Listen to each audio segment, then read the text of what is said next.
এই দেখো ছাদে কতগুলো ঝিঙে হয়েছে, আর একটা চাল কুমড়োও হয়েছে, এগুলো আজকে হারভেস্ট করব। দেখি, এই দেখো ঝিঙেটা, প্রথম ঝিঙেটা তুলে নিলাম, তারপরে আর একটা তুলছি।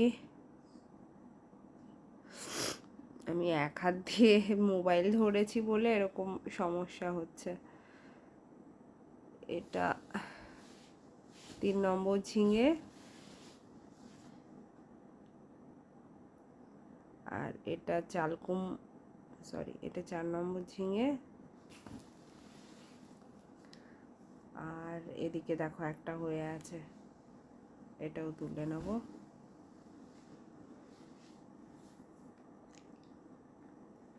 এই দেখো 5টা বেশ বড় বড় সাইজের ঝিঙে, এগুলো দিয়ে কি তরকারি করব তাই ভাবছি। আর এটা হচ্ছে চাল কুমড়ো।